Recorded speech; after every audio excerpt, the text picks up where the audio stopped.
Economia no contexto certo.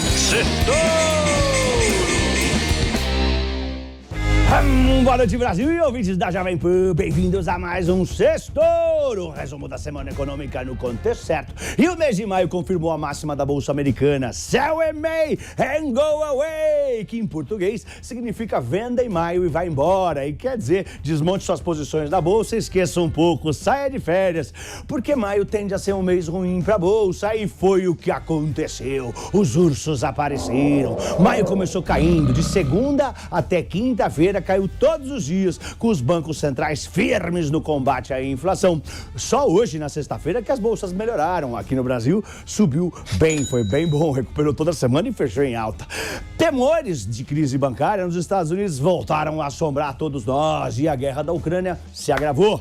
Bom, hoje foi só alegria. Além do exterior ter ajudado, os rumores de que o Abu Dhabi Oil Company, a estatal de petróleo árabe, teria feito ou quer fazer uma oferta de mais de 37 bilhões de reais pelo controle da Braskem, animou muito o nosso Ibovespa B3. As ações da Braskem dispararam mais do que 30% na hora na bolsa. O dólar afundou diante da expectativa de entrada de mais de 7 bilhões e meio de dólares no Brasil para pagar o controle da Braskem. No caso da proposta existir e ser aceita, esse fluxo é maior do que todo o fluxo cambial do ano inteiro. A Novonor, antiga Odebrecht, negou ter recebido a proposta. Braskem terminou com 25% de alta. Então, com a disparada da bolsa hoje, olha o salto. Ontem, hoje, a bolsa virou e não fechou no negativo. Fechou positiva, 0,7% de alta aos 105.151 pontos.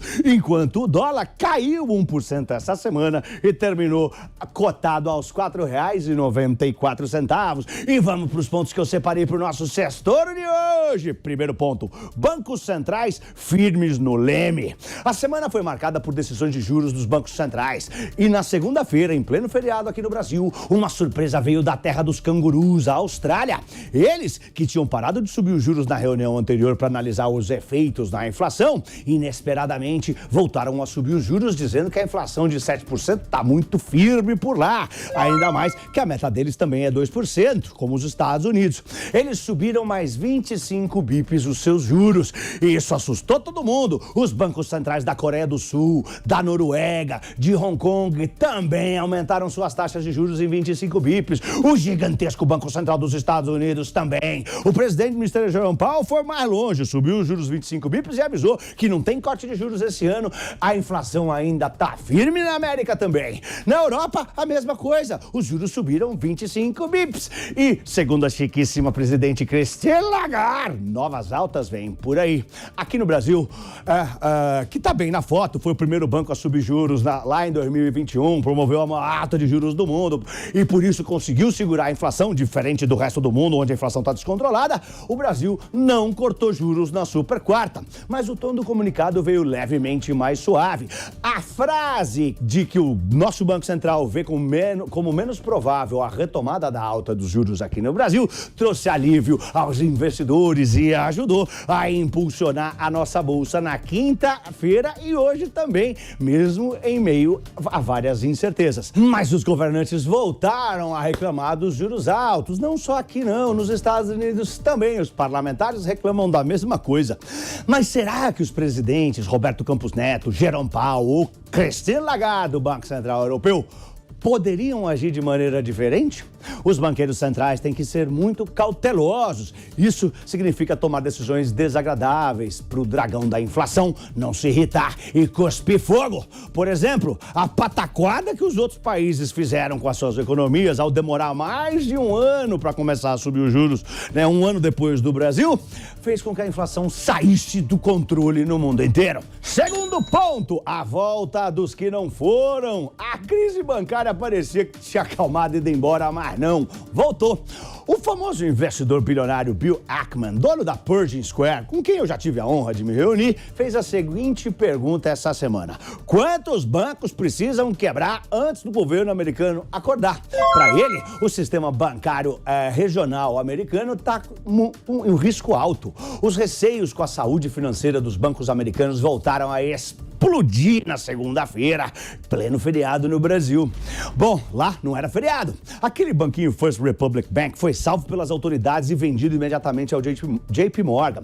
Os investidores voltaram suas preocupações para outros bancos médios, como o PacWest, e um banco de Beverly Hills e o Western Alliance. Saíram matérias que eles poderiam ser as próximas vítimas e desmoronaram mais do que 50% da bolsa. Eles negaram estar em crise, mas admitiram estar procurando parceiros estratégicos. Parceiro estratégico, meu amigo, na hora que eles falaram isso, que desmoronou, derreteu na bolsa.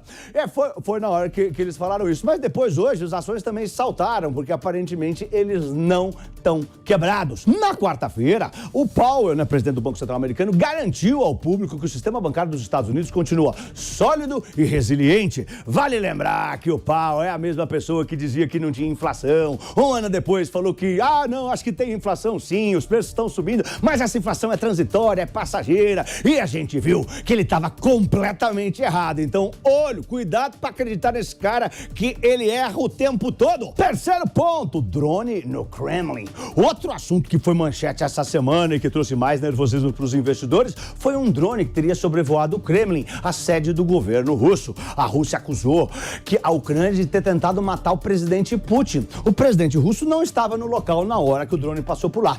A Ucrânia negou e agora há indícios de que pode ter sido uma armação, uma farsa dos russos. Quarto ponto, dados econômicos contraditórios embaralham a cabeça dos investidores. Vários dados da economia americana e da China mostraram que os países estão em desaceleração, como os PMIs da indústria de serviços, que vieram abaixo de 50, o que mostra que esses setores estão esfriando. Mas hoje, nos Estados Unidos, saiu o dado do emprego urbano americano, o CAGED dos Estados Unidos, que veio forte. Foram criados mais de 250 mil vagas de empregos, 253 mil vagas de emprego em abril, bem acima dos 185 mil que eram esperados.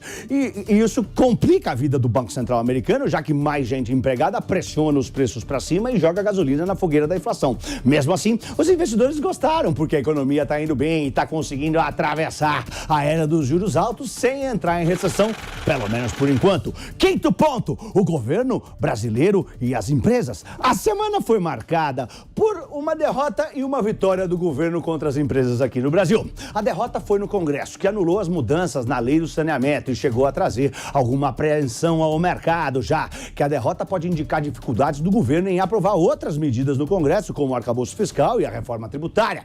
Quem ganhou foram as empresas de saneamento, que dispararam na bolsa.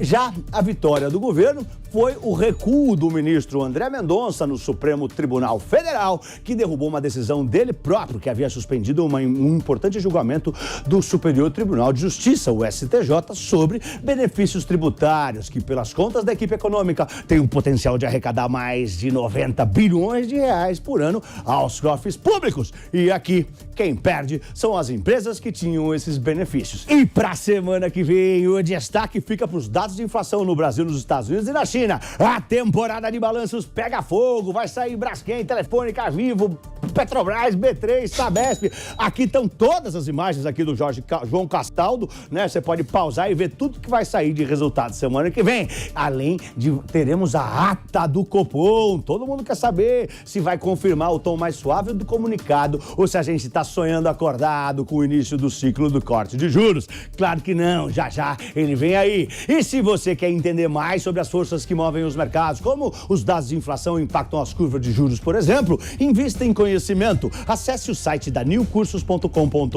use o voucher de desconto Sextouro e compre o combo do meu curso Touro de Ouro 1 e 2 com super desconto em 12 vezes sem juros. Cursos.com.br. São mais de 50 aulas, mais de 12 horas de conteúdo. Corre lá! Eu sou Pablo, boa noite e um lindo fim de semana em família. Vai, Torinho! Vai, Torinho!